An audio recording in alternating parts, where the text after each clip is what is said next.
सुरगाणा शहरातील नामवंत समर्थ प्ले स्कूलमध्ये नवीन शैक्षणिक वर्षाच्या पहिल्या दिवशी विद्यार्थ्यांचे जल्लोषात स्वागत करण्यात आले।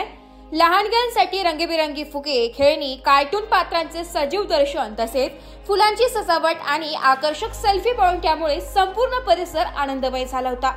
पहिल्याच दिवशी पालक आणि विद्यार्थ्यांचा उत्साह उल्लेखनीय होता। शाळेतील शिक्षकांनी मुलांचे गुलाब पुष्प देऊन स्वागत केले।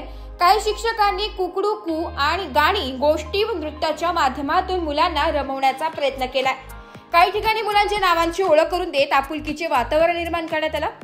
समर्थ प्ले स्कूलने शिक्षणाबरोबरच संस्कार, खेळ, कला आणि सामाजिक गुणांचा विकास करण्यावर भर दिला असून आधुनिक शिक्षण पद्धती, अनुभवी शिक्षक वृंद आणि विद्यार्थ्यांसाठी अनुकूल वातावरण हे त्यांच्या यशाचे गमक मानले जाते। शाळेच्या मुख्याध्यापिका सौ नयना विजय कानडे यांनी सांगितले की मुलांच्या सर्वांगीण विकासासाठी समर्थ प्ले स्कूल कटिबद्ध असून त्यांचा पहिला शाळेचा दिवस खास आणि स्मरणीय व्हावा यासाठी आम्ही विशेष तयारी केली होती।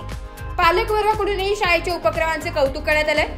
काही बालकांनी प्रतिक्रिया देताना सांगितले की मुलांचा पहिला दिवस अगदी खेळत खेळत गेला आणि त्यांना शाळा म्हणजे एक मजेशीर जागा वाटली। हा कार्यक्रम यशस्वीपणे पार पाडण्यासाठी शाळेतील सर्व शिक्षक, कर्मचारी आणि व्यवस्थापन मंडळाने परिश्रम घेतले। नाशिक लोकशाही न्यूज साठी विजय कानडे, सुरगाणा।